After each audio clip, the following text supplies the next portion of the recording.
Hello viewers, welcome to my channel. I'm Pradeep of Maths Teacher. So dear SSLC students, ಇವತ್ತಿನ ಈ ವಿಡಿಯೋದಲ್ಲಿ science ಎಕ್ಸಾಮಿನೇಷನಲ್ಲಿ physics ಪಾರ್ಟಲ್ಲಿ ಬರುವಂತಹ important questions, ಪ್ರತಿ chapter wise important questions ಯಾವ್ದ್ಯಾವುದು ಎಷ್ಟೆಷ್ಟು ಮಾರ್ಕ್ಸ್ಗೆ ಕೇಳ್ತಾನೆ, ಹಾಗೆ ಯಾವುದ್ಯಾವುದಕ್ಕೆ ನೀವು ಫಸ್ಟ್ ಪ್ರಿಫರೆನ್ಸ್ ಕೊಡಬೇಕು ಅನ್ನೋದ್ರ ಬಗ್ಗೆ ನಾನು ಈ ವಿಡಿಯೋದಲ್ಲಿ ಹೇಳ್ಕೊಡ್ತೀನಿ. ಸೊ ಈಗಾಗಲೇ ಸೈನ್ಸಲ್ಲಿ ಬರುವಂತಹ ಇಂಪಾರ್ಟೆಂಟ್ ಡಯಾಗ್ರಾಮ್ಸ್ದು ವಿಡಿಯೋನ ನಾನು ಮಾಡಿ ಅಪ್ಲೋಡ್ ಮಾಡಿದ್ದೀನಿ, ನೀವು ಹೋಗಿ ಚೆಕ್ ಮಾಡಬಹುದು. ಸೊ ಇದರಲ್ಲಿ ಫಿಸಿಕ್ಸಲ್ಲಿ ಬರುವಂತಹ important questions for the 2020 SSLC exam, ಇದ್ರ ಬಗ್ಗೆ ನಾನು ನಿಮಗೆ ಹೇಳ್ಕೊಡ್ತೀನಿ ಚಿಲ್ಡ್ರನ್ಸ್. ಹಾಗಾದರೆ ಸ್ಟಾರ್ಟ್ ಮಾಡೋಣ.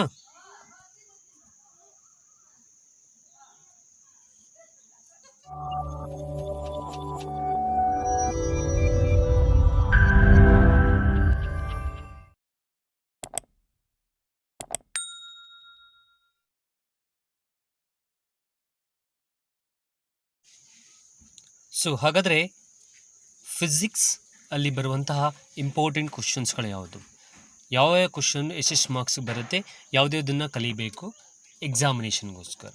So coming to the first chapter ಎಲೆಕ್ಟ್ರಿಸಿಟಿಯಲ್ಲಿ the first question, what is electric current and write the S unit. Childrens, ಎಲ್ಲ ಕ್ವಶನ್ಸ್ಗಳನ್ನು ಕೂಡ ನಾನು ಪ್ರತಿ ಚಾಪ್ಟರ್ ವೈಸ್ ಯಾವುದ್ಯಾವುದು ಇಂಪಾರ್ಟೆಂಟ್ ಕ್ವಶನ್ಸ್ ಮತ್ತು ಎಲ್ಲವನ್ನು ಕೂಡ ಹೇಳಿರ್ತೀನಿ. ಅದನ್ನು ನೀವು ಕಲ್ತ್ಕೊಂಡ್ರೆ ಎಕ್ಸಾಮಿನೇಷನಲ್ಲಿ ಈಸಿಯಾಗಿ ಬರೀಬಹುದು.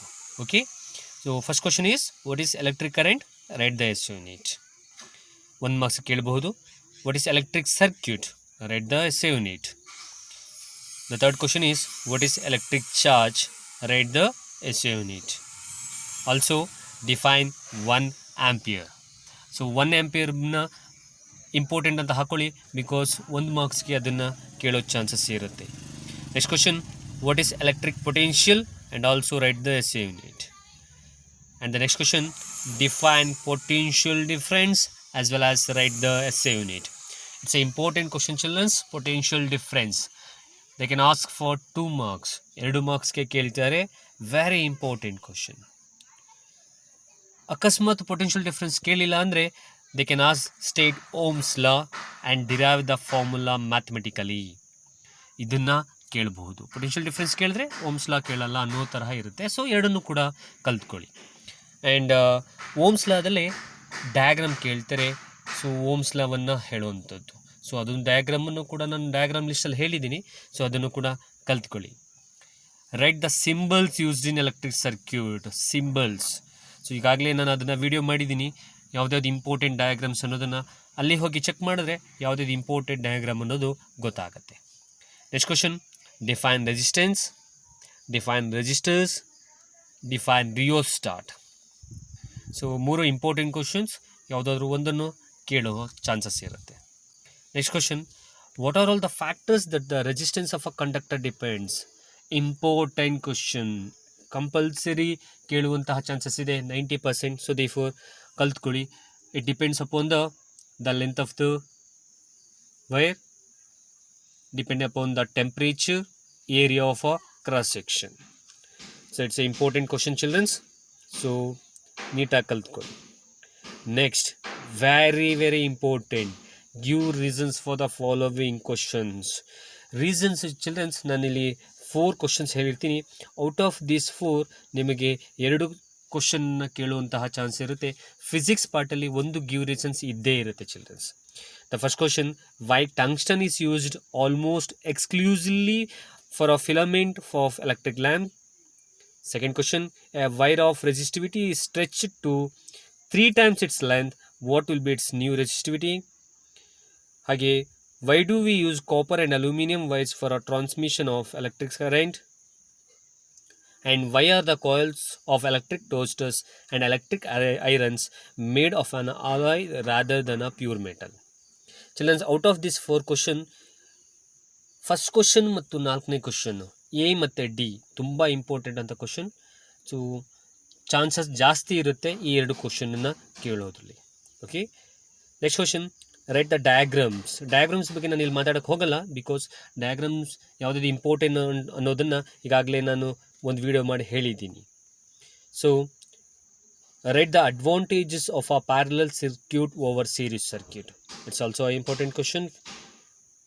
Define heating effect of electric current. Very important. State Joule's law of heating. Define electric power and write the SI unit. Out of these 3 questions, ಒಂದು ಕ್ವಶನ್ನ ನೀವು ಎಕ್ಸ್ಪೆಕ್ಟ್ ಮಾಡ್ಬೋದು ಚಿಲ್ಡ್ರನ್ಸ್. ಸೊ ಅದು ಎಲೆಕ್ಟ್ರಿಸಿಟಿ ಚಾಪ್ಟರ್ ಕ್ವಶನ್ಸ್. ನಾವು coming to the second chapter, magnetic effects of electric current. So what are magnetic field lines? First question, write the properties of our magnetic field lines. Second question, as I said, diagrams ಬಗ್ಗೆ ನಾನು ಈಗ ಹೇಳಲ್ಲ, ಇಲ್ಲಿ mention ಮಾಡಿದ್ದೀನಿ. ಆದರೂ same diagrams, important ಡಯಾಗ್ರಾಮ್ಸನ್ನು ನಾನು diagrams ವಿಡಿಯೋದಲ್ಲಿ ಈಗಾಗಲೇ ಹೇಳಿದ್ದೀನಿ.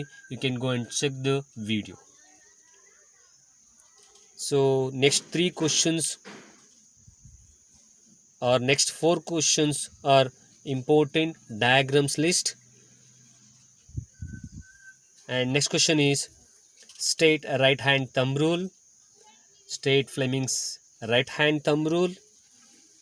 State Fleming's left hand rule. It's not thumb rule, children. State Fleming's right hand rule as well as left hand rule. Just middle finger and the forefinger and the thumb, ಈ 3 ಏನು indicate ಮಾಡುತ್ತೆ ಅಂತ ಹೇಳಿದ್ರೆ ಅದನ್ನು ಬರೆದ್ರೆ you'll get the marks. So define motor or generator for 1 marks. Define electromagnetic induction. It's an important question. What is the principle of an electric motor? And explain the experiment of Faraday's experiment. State the principle of an electric generator. Generator ಯಾವ principle ಮೇಲೆ work ಮಾಡುತ್ತೆ ಅನ್ನುವಂಥದ್ದು. Write the neat label diagram. ಈಗಾಗಲೇ ಹೇಳಿದ್ದೀನಿ ಡಯಾಗ್ರಾಮ್ನ. Domestic circuit, common domestic ಸರ್ಕ್ಯೂಟ್ದು. And very important question childrens, define short circuit, overloading or earthing or fuse. ಈ 4ರಲ್ಲಿ 2 ಕ್ವಶನ್ನ ನೀವು ಎಕ್ಸ್ಪೆಕ್ಟ್ ಮಾಡ್ಬೋದು ಎಕ್ಸಾಮಿನೇಷನ್ಲಿ. Define short circuit, overloading, earthing and fuse. 4ರಲ್ಲಿ 2 ಕ್ವಶನ್ ಎಕ್ಸ್ಪೆಕ್ಟ್ ಮಾಡ್ಬೋದು. So these are all the question which comes under magnetic effects of electric current. Coming to the next chapter, light reflection and refraction ಚಾಪ್ಟರಲ್ಲಿ state laws of reflection. ಇದಕ್ಕಿಂತ ತುಂಬ important ಆದಂತಹ question state laws of refraction childrens. ತುಂಬ important. Laws of reflection ನೀವು ನಿಮ್ಮ middle ಸ್ಕೂಲಲ್ಲಿ ಕಲ್ತಿದ್ರಿ 7th 8th. ನಾವು the same laws will be there, but ತುಂಬ ಇಂಪಾರ್ಟೆಂಟ್ ಆದ ಕ್ವಶನ್ ಕೇಳುವಂಥದ್ದು ಸ್ಟೇಟ್ ಲಾಸ್ ಆಫ್ ರಿಫ್ರಾಕ್ಷನ್. ಇದನ್ನು ಕೇಳ್ತಾರೆ. Next, what is spherical mirror?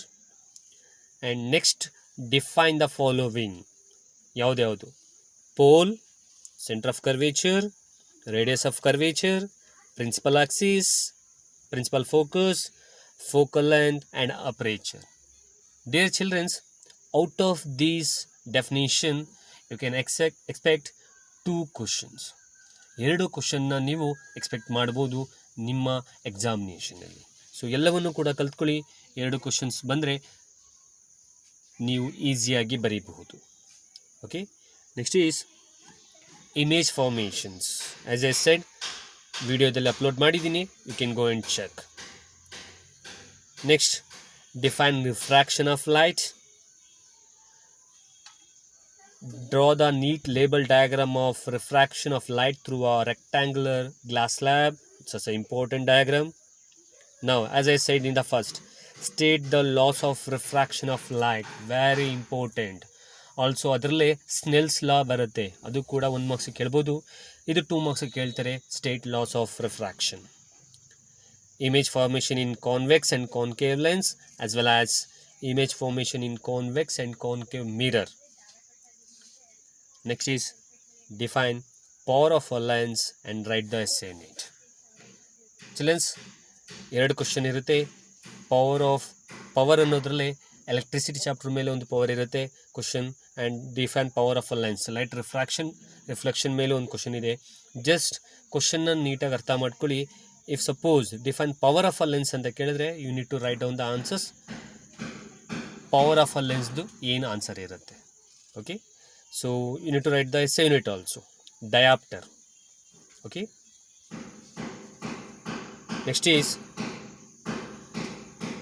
the questions, important questions based on the chapter human eye and the colorful world. ಇದರಲ್ಲಿ ತುಂಬ questions ಬರುತ್ತೆ, important ಕ್ವಶನ್ಸ್ಗಳು ಇರುತ್ತೆ. So ಆದಷ್ಟು ಕ್ವಶನ್ಸ್ಗಳನ್ನು ನೀವು ಬರೆದುಕೊಂಡು ಅದಕ್ಕೆ ಆನ್ಸರ್ಸನ್ನು ಕೂಡ ನೀಟಾಗಿ ಕಲ್ತ್ಕೊಂಡು ಹೋಗಿ ಎಕ್ಸಾಮಿನೇಷನಲ್ಲಿ ಬರೀಬಹುದು. First one is draw the neat label diagram of a human eye. Next, what is power of accommodation?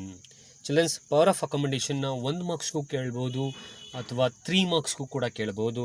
It's a important question. What is a power of accommodation? ನೀಟಾಗಿ ಕಲ್ತ್ಕೊಳ್ಳಿ. ನಾನಿಲ್ಲಿ ಕ್ವಶನ್ಸ್ಗಳನ್ನು ಹೇಳ್ತಾ ಇದ್ದೀನಿ, ಆನ್ಸರ್ಸ್ಗಳು ನಿಮ್ಮಲ್ಲಿ ಇರುತ್ತೆ ಅಂತ ಅಂದ್ಕೊಳ್ತೀನಿ. ಆನ್ಸರ್ಸ್ಗಳನ್ನು ಬರೆದು ಪ್ರಾಕ್ಟೀಸ್ ಮಾಡಿ. Next, what is myopia? How it would be corrected? Explain by writing the diagram. And also, which lens will be used to correct myopia? It's a very important. ಡಯಾಗ್ರಾಮ್ನ ಬರೆದು ನೀವು ಎಕ್ಸ್ಪ್ಲೇಷನ್ ಕೊಡಬೇಕು. ಮಯೋಫಿಯಾ ಅಂದ್ರೇನು, ಹೇಗೆ correction ಮಾಡ್ತಾರೆ, ಯಾವ ಲೆನ್ಸ್ನ use ಮಾಡ್ತಾರೆ ಆ ಒಂದು ಮಯೋಫಿಯಾ ಐನ ಡಿಫೆಕ್ಟ್ನ ಸರಿ ಮಾಡೋದಕ್ಕೆ, ಇನ್ಕ್ಲೂಡಿಂಗ್ ವಿತ್ ದ ಡಯಾಗ್ರಾಮ್ಸ್. ಹಾಗಾದರೆ ಮಯೋಫಿಯಾ ಕೇಳಲಿಲ್ಲ ಅಂದರೆ they'll ask what is hypermetropia, how it would be corrected, explain by writing the diagram, and also which lens will be used to correct the hypermetropia. ಈ 2 ಕ್ವಶನಲ್ಲಿ ಒಂದು question ನಿಮಗೆ 3 ಮಾರ್ಕ್ಸ್ಗೆ ಇರುತ್ತೆ childrens. Very important question. Myopic eye or a hypermetrophic eye. Okay, next, draw the neat label diagram of showing refraction of a light through a triangular glass prism. So diagrams ಬರುತ್ತೆ childrens. Draw the neat label diagram of showing recombination of the spectrum of white light. It's also important. Draw the neat label diagram of showing dispersion of white light by the glass prism. Children, ಈ 3 diagrams ಒಂದೇ page ಅಕ್ಕಪಕ್ಕದಲ್ಲಿ ಬರುತ್ತೆ. 3 ಡಯಾಗ್ರಾಮ್ನ ಕಲ್ತ್ಕೊಂಡಿರಿ. Out of these 3 diagrams ಒಂದು important ಆಗಿರುತ್ತೆ. Especially important ಆಗಿರೋದು ಯಾವುದು ಅಂದರೆ, draw the neat label diagram of showing refraction of a light through a triangular glass prism. ಇದು ಇಂಪಾರ್ಟೆಂಟ್ ಆಗಿರುತ್ತೆ. Okay, so give the preference for that question. So next is define the following questions. Important. Out of these questions ನೀವು 2 ಕ್ವಶನನ್ನು expect ಮಾಡ್ಬೋದು ನಿಮ್ಮ physics ಟಾಪಿಕಲ್ಲಿ, physics ಪಾರ್ಟಲ್ಲಿ. First one is reflection. Define refraction, define dispersion.